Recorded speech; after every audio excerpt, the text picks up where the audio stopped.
अस्सलामुअलैकुम dear students. तो I hope आप सब ठीक होंगे। तो देखिए आज हमने एक्सरसाइज 2.5 करनी है। तो चलें इसकी पहले पीछे से थोड़ी सी थ्योरी पढ़ लेते हैं। तो चलें स्टार्ट करें। बिस्मिल्लाहिर्रहमानिर्रहीम। ये हमारा जो टॉपिक है वो है 2.5 कॉम्प्लेक्स नंबर्स। इसमें देखें सबसे पहले यहाँ इंटीग्रल पावर ऑफ आई।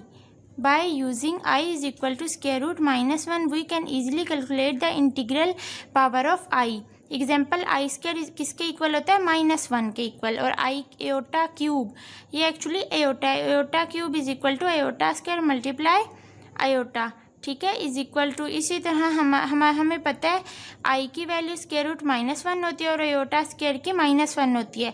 तो बस हमें इन दो की वैल्यू पता है। तो अगर इसके अलावा aorta cube, aorta 10, aorta 4, aorta 8 कुछ भी आएगा तो पहले हम उसको जो है वो तोड़ के उसको ब्रेक करके एयोटा स्क्वायर या एयोटा की फॉर्म में लिखेंगे और फिर इनकी वैल्यूज़ उसमें पुट कर देंगे। हाँ देखें, एयोटा स्क्वायर एयोटा में करके लिखा, फिर एयोटा स्क्वायर की जगह पे क्या पुट कर दिया हमने? एयोटा स्क्वायर की जगह पे -1, ठीक है, -1 पुट कर दिया मल्टीप्लाई एयोटा। तो -1 मल्टीप्लाई एयोटा माइनस एयोटा। इसी तरह एयोटा 4 को किया, एयोटा 8 को किया। यहाँ देखें एयोटा स्क्वायर की हमें पता थी तो स्क्वायर और बाहर 4 कर दिया। 4 को 2 से मल्टीप्लाई करवाएंगे तो 80 आएगा। तो इस तरह एयोटा स्क्वायर की हमें पता है वैल्यू क्या है? -1। तो -1 की पावर 4 1, ठीक है। तो -1 की पावर जब ऊपर इवन नंबर हो तो वो आंसर, अगर माइनस टर्म की पावर ऊपर इवन नंबर हो तो वो जो आंसर देती है वो पॉजिटिव देती है, और अगर ओड नंबर हो फिर वो आंसर नेगेटिव देती है। एयोटा 10 देख लें, 2 और 5 बाहर एयोटा स्क्वायर की जगह वो पुट की तो ये आ गई। ये थे इंटीग्रल पावर ऑफ आई। जो स्विस मैथमेटिशियन था लियोनार्ड आइलर्स, उसने इसको फर्स्ट जो है यूज्ड किया था अयोटा को सिंबल के तौर पे, और फॉर द नंबर अयोटा को अयोटा की जगह कौन सा नंबर यूज़ किया था? स्क्वायर रूट -1, ठीक है। तो ये आ सकता है उसमें MCQs वगैरह में। तो उसके बाद यहाँ देखें definitions of a complex number. A number of the form a + b iota where a and b are real numbers and iota is equal to square root -1 is called a complex number। ए और be real numbers हैं और ये जो है वो complex number है। Is represented by, तो इसको किससे रिप्रेजेंट करते हैं? z is equal to a + iota b। उसके बाद है set of complex number. The set of all complex numbers is denoted by c and is denoted as is equal to a + b iota where a b belongs to r, ठीक है। And iota is equal to किसके इक्वल है? Square root -1। The number A and be called the real and imaginary parts. ये जो ए और B है ये रियल है और एंड इमेजिनरी पार्ट है जी का। आर डिनोटेड एज, इसको किस तरह डिनोट करते हैं? ए इज इक्वल टू रियल को आर और स्मॉल नीचे ई, ठीक है। इसका मतलब है रियल पार्ट ऑफ जी, ठीक है। और b इज इक्वल टू, ये है इमेजिनरी पार्ट ऑफ z, ये है ना z के इक्वल a + b होता है। तो इसका जो रियल पार्ट है वो है a है, और जो इसका इमेजिनरी पार्ट है, इमेजिनरी पार्ट वो उसे कहते हैं जो अयोटा के साथ जो टर्म होती है। तो अयोटा के साथ b है तो इमेजिनरी पार्ट इसका b है। उसके बाद यहाँ नेक्स्ट पेज पे देखें, ये आपको एक डायग्राम दी हुई है। यहाँ देखें कॉम्प्लेक्स नंबर होते हैं, इनकी जो हैं दो टाइप्स होती हैं, रियल नंबर्स और प्योर इमेजिनरी नंबर्स। फिर रियल की आगे दो होती हैं, रैशनल नंबर और इरेशनल नंबर। फिर रैशनल की आगे इंटीजर्स आगे इसकी टाइप निकलती है, फिर इंटीजर से आगे दो, फिर होल नंबर से आगे दो, तो इस तरह से। और उसके बाद है conjugate of a complex number. If we change iota to minus iota, अगर हम अयोटा को चेंज कर दें माइनस अयोटा से in z is equal to क्या है? a + b iota. इसमें हम इस अयोटा को माइनस अयोटा से चेंज कर दें तो हमारे पास क्या आएगा? a - b iota. जाहिर बात है जब इसको माइनस से रिप्लेस करेंगे तो वो माइनस बाहर आ जाएगा, तो -b iota. Called the complex conjugate of z and is denoted bye z बार। इसको z बार पढ़ते हैं ऊपर, इसके ऊपर बार है ना तो इसलिए। Thus if z is equal to -1 minus iota, then जो z बार क्या होगी? -1 प्लस अयोटा। अब ये बार पता है क्या काम करती है? ये अयोटा के साइन को, जो इमेजिनरी वाली टर्म होती है उसके साइन को चेंज कर देती है, अयोटा के साइन को चेंज कर देती है। अब जब बार लगाया तो अयोटा के साथ माइनस था तो वो प्लस हो गया। उसके बाद ये नोट है, ये देखें जी की डबल बार लिया है तो वो जेड के इक्वल ही होगी। ये वही है जिस तरह हम ए ट्रांसपोज का होल ट्रांसपोज करते थे तो वो ए के इक्वल आता था, तो ये भी वही काम हो रहा है। जी का अगर हम डबल जो है वो बार लेंगे तो वो जी के इक्वल ही आएगा। Number 2, the conjugate of a real number z is equal to a plus 0 iota coincides with the number itself since z iota is equal to a plus 0 iota is equal to a minus 0 iota, क्योंकि bar लगी है तो जब बार को हटाएंगे तो जो iota का साइन है वो चेंज हो जाएगा, माइनस हो जाएगा, और इज इक्वल टू 0 तो कुछ भी नहीं होता। 0 जब भी किसी टर्म से मल्टीप्लाई होता है तो 0, तो ये ए इसका वो आंसर आ जाएगा। Conjugate of a real number is the same real number. Next ये equality of complex numbers and its property. For all A B C D belongs to R A plus B iota is equal to C plus D iota, ठीक है।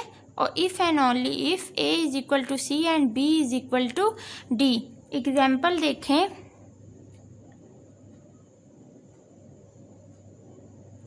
इसमें A is equal to C and B is equal to d क्या किया हुआ है, real को real के साथ कंपेयर और इसको इसके साथ। एग्जाम्पल देखें, ये देखें इसी फॉर्म में है ये एग्जाम्पल भी हमारे पास। ये रियल पार्ट है और ये इमेजिनरी, ये रियल है ये imaginary. If and only if, अब यहाँ 2x किसके इक्वल होगा, रियल को रियल के कंपेयर करेंगे। 2x is equal to 4 and y square is equal to 9। अब इनको सोल्व कर लेंगे, इधर से x की वैल्यू 2 निकल आएगी, ठीक है। 2 इसके से डिवाइड होगा, 2 2 ज़ा 4 और y is equal two plus minus 3। जब इसका स्क्वायर रूट लेते हैं, जब भी हम किसी रियल नंबर का स्क्वायर रूट लेते हैं तो वो प्लस माइनस के साथ आती है वो term. Properties of equality of real number are also valid for the set of complex number C. इसका first z1 is equal to z1 होता है, ये रिफ्लेक्सिव लॉ है। Number 2, if z1 is equal to z2 होगा then z2 is equal to z1 होगा, तो ये symmetric law है। ये लॉज अपने तीनों याद रखने हैं। नंबर 3 है, if z1 is equal to z2 and z2 is equal to z3 then z1 is equal to z3, तो ये ट्रांजिटिव लॉ है। तो ये तीनों लॉज आपने याद रखने हैं। एक्सरसाइज स्टार्ट करते हैं। 2.5 इंतहाई ईजी है। क्वेश्चन नंबर 1 देखें, इवेल्युएट सोल्व करना है। जस्ट देखें, इसमें हमें आयोटा की वैल्यू पता है और आयोटा स्क्वायर की वैल्यू पता है जी। तो यहाँ देखें आयोटा की पावर 7 है, किस तरह लिखेंगे, आयोटा स्क्वायर और आयोटा की पावर 5। अब इस तरह 5 और 2 का ऐड करें तो 7 बनता है। अब हम जानते हैं इधर से, अब आयोटा स्क्वायर को फिर एक दफ़ा इस तरह लिखेंगे। अब इसको भी, ये डॉट का मतलब है मल्टीप्लाई हो रहे हैं।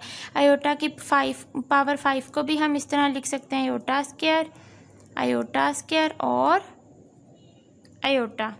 तो ये 2 2 4 और एक 5, तो आयोटा की पावर 5 को भी मैंने इस तरह लिख दिया। अब आयोटा स्क्वायर किसके इक्वल है, -1 के इक्वल है, तो यहाँ -1 मैं इनकी जगह पे -1 पुट कर दूँगी, -1, और ये साथ आयोटा इसी तरह आ जाएगा। तो इसका आंसर माइनस आयोटा आया, ठीक है, माइनस आयोटा इसका आंसर है। ये देखें, उसके बाद इसका ये पार्ट 2 देखें, आयोटा की पावर 50। अब इसको किस तरह करना है, ये देखें, सबसे पहले हमने आयोटा की पावर 25 को अगर मैं 2 से मल्टीप्लाई करवाऊँ तो वो आ जाएगा 50, तो इस तरह मैंने लिखा। बल्कि हम इसको इस तरह भी लिख सकते हैं, आयोटा स्क्वायर, डायरेक्ट हम स्क्वायर बनाते क्योंकि हमें इसकी वैल्यू पता है। और फिर हमने सोचना था कि अब 2 को किससे मल्टीप्लाई करवाएं कि 50 आ जाए, तो 25 से जब मल्टीप्लाई करवाएंगे तो 50 आएगा। अब आयोटा स्क्वायर की वैल्यू हमें पता है -1 होती है, तो -1 की पावर 25, तो -1 की जब 25 अंदर माइनस टर्म है उसकी पावर जब ओड होती है तो आंसर भी माइनस में आता है। और अगर इसकी बाहर पावर इवन में होती तो आंसर जो है वो पॉजिटिव में आता। इसी तरह ये क्वेश्चन नंबर इसका माइनस आयोटा की पावर 8, ये देख लेते हैं। इसको देखें, माइनस आयोटा, सबसे पहले हमने स्क्वायर बनाना है। अगर वो स्क्वायर बन रहा है तो स्क्वायर बनाना है क्योंकि आयोटा स्क्वायर की वैल्यू हमें पता है -1 होती है। और बाहर अब 2 को किससे मल्टीप्लाई करवाएंगे, 8 बन जाए तो 4 से मल्टीप्लाई करवाएंगे, ये 4 से मल्टीप्लाई करवाया।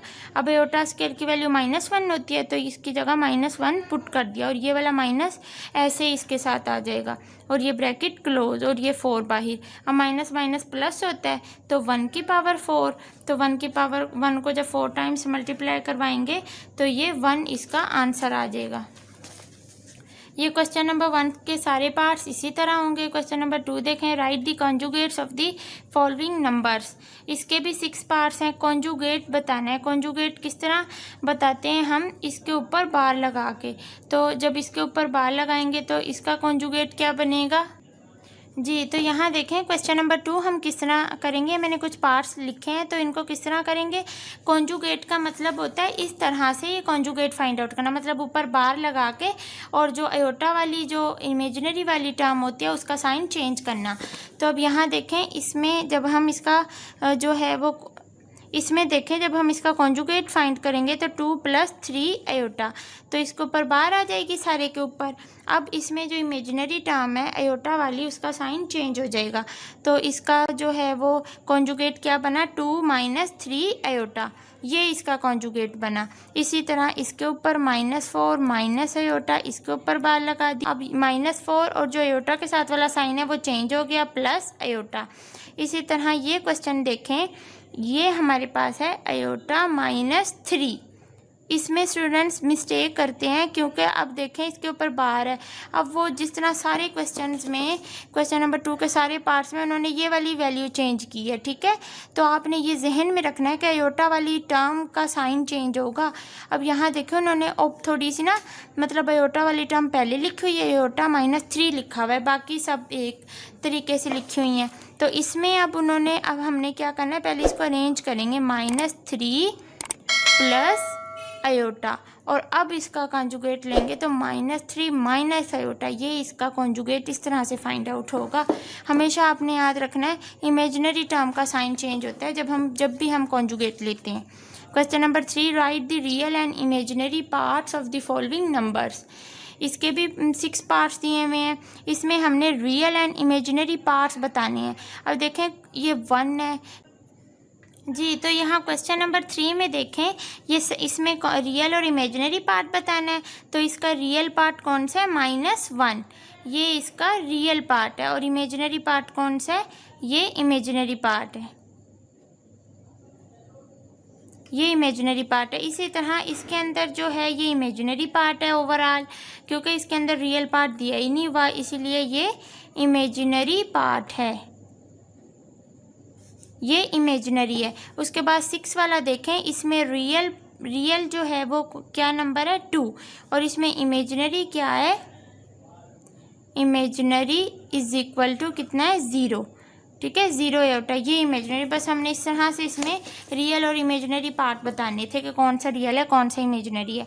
उसके बाद question number 4, find the value of x and y if x + iota y + 1 = 4 - 3 iota. तो x और y की वैल्यू फाइंड आउट करनी है। तो सिंपली क्या करेंगे, हर बार की तरह हम इनको कंपेयर करेंगे। x + 1 को एक साथ लिख के उसको कंपेयर करेंगे 4 के साथ, और इमेजिनरी पार्ट को इमेजिनरी के साथ कंपेयर करेंगे। सबसे पहले हमने इसके रियल पार्ट को एक साइड पे करते हैं। सबसे पहला काम हम रियल पार्ट को एक साइड पे करते हैं और इमेजिनरी को एक साइड पे। 4 - 3 अयोटा, अब ये 1 भी रियल था, x भी रियल था, तो वो एक साथ कर लिया। अब हम क्या करेंगे, by comparing real and imaginary parts. तो यहाँ देखें ये रियल है, ये इसके साथ कंपेयर होगा, तो इधर से क्या आ जाएगा, x + 1 = 4। इसी तरह इमेजिनरी पार्ट में y = किसके आ जाएगा, -3 अयोटा, तो अयोटा से कैंसिल हो जाएगा जब हम कंपेयर, y = -3, और यहाँ से x + 1 = 4, यहाँ से x की वैल्यू कितनी आएगी, 4 - 1, x की वैल्यू कितनी आ गई, 3। तो हमारे पास x की वैल्यू 3 आ गई और y की वैल्यू -3 आ गई। तो ये हमारे पास x और y की वैल्यूज़ फाइंड आउट हो गई। तो इस तरह से एक्सरसाइज हमारी कंप्लीट हो गई है। अल्लाह हाफिज़।